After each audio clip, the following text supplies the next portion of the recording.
To build Photon Cannons. Now, Photon Cannons are... I will explain once it warps in. Sorry.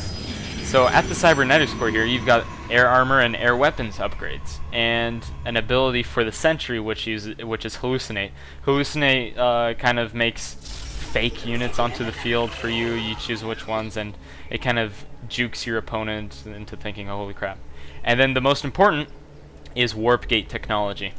Now, Warp Gate technology changes your gateways into Warp Gates, which means they have like a, I think it's a 20-second cooldown on making units. But the thing is, they don't really, they don't come out of the gateways, but instead you can warp them in on any of this like, you know, pylon-powered ground. See, it's a little laggy there. I don't know why. It's just this map or something. So I'm just gonna keep making more pylons because pylons are really good. And here we have the Sentry. Sentry comes with two different spells you can use, one of which is Force Field, which is really important on these ramps. I use it really early game in case I'm getting rushed or something. Just blocking off that ramp and then utilizing these stalkers to attack anything that's right behind it, and having Zealots up front once this Force Field is gone. The second ability is Guardian Shield, which makes a giant shield around it, around units and everything, and you can put your army inside that field, and what it does, it lowers range damage. So it's really good if you're going into like some kind of range battle against Marines or something and you just want that extra like boost. So Warp Gate technology finishing up soon. This Photon Cannon. Photon Cannons attack ground and air, and they also detect invisible units, which is really important. So these Photon Cannons are static defense, which you can use to defend your base. I would usually put them behind your mineral line, but honestly, you might not even use them at all. It's just if you have the minerals and the time. So I'm gonna warp in a Twilight Council, and oh my gosh, I'm being attacked. And just force fielding them to push those Marines away, but I'm playing on very easy, so I can demonstrate for you guys really easily. So Warp Gate technology is finished, and pressing G, I am changing these gateways into Warp Gates. While this warps in, I'm going to build another pylon here, because pylons are always good. I should be making more probes. While you're doing this, you should be making a bunch of probes, just to, I'd say 30 probes, because that's the max. That's like, you're getting the best out of your minerals and everything. So now this Twilight Council has warped in. It has two different upgrades. It has the Zealot Charge, which basically makes your Zealot charge your units, which is really good for catching up to them and, you know, flanking them and everything. And then Blink. I'm going to do Blink first, and I'm going to Chrono Boost it, so it does it a little 50% faster. So now Warp Gates. Selecting all your Warp Gates is pretty easy. You can either double click on them, or you can press the W key, which is really handy. And then now you have your units here, which ones you want to warp in. I'm gonna actually make a demonstration, and I'm gonna put a pylon there, but right now I'm gonna do here. So let's we can use a Zealot. Let's warp it in there. We can use a Sentry, warp it in there, and we can use a Stalker. So warp them in there. So you can basically warp in entire armies wherever you want, and then they have a cooldown, so you can't really make them instantly. I think it's actually 10 seconds, I think.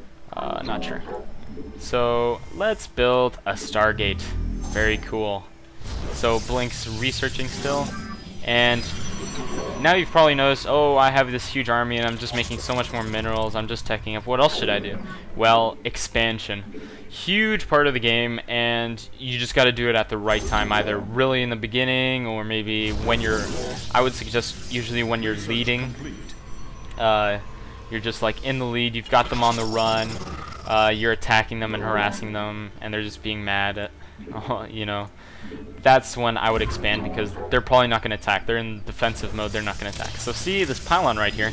It's like, oh no, units coming in, we need some guys. So let's warp in 3 stalkers, and just in a couple seconds these 3 stalkers warp in and allow us to quickly defend against any attacks. So now the Stargate has come up, and there are 3 different units you can make. I'm going to explain the first 2 right now. The Phoenix and the Void Ray. The Phoenix is an air-to-air vehicle with an ability to lift up ground units, and is really cool, actually. It's a really cool ability, and some pros utilize it really well, like Noni. I've seen his Phoenix macro is pretty top shape. and I'm just going to build 2 assimilators here, so this little nexus here is ready to go.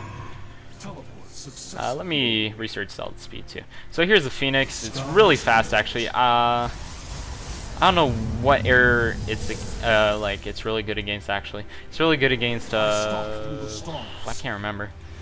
But no, Phoenix. They're pretty cool. I usually don't make them at all, but okay. So I have my my first expansion here, and let's make some probes, and let's get the chrono boost from this nexus to chrono boost that nexus.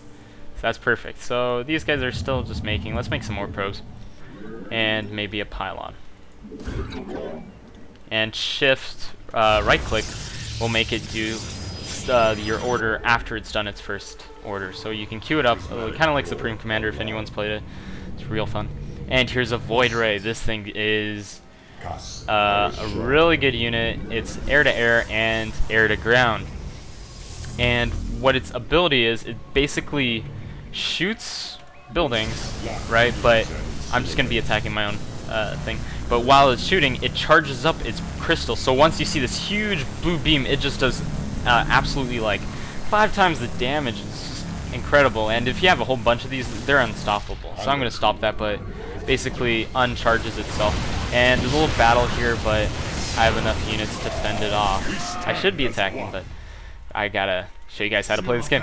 So that's that. And there are a couple more buildings I'm going to have to show you. Templar Archive, one of my favorite buildings, Robotics Facility, and then a Dark Shrine. And while those 3 are warping in, I'm going to just explain like some stuff. So these things are Xel'Naga Watchtowers. Controlling these towers will allow you to see in a nice radius. Really important to control them sometimes, or just have 1 probe out there, like it's 50 minerals, whatever, and you can have them there. And you see these white triangles here?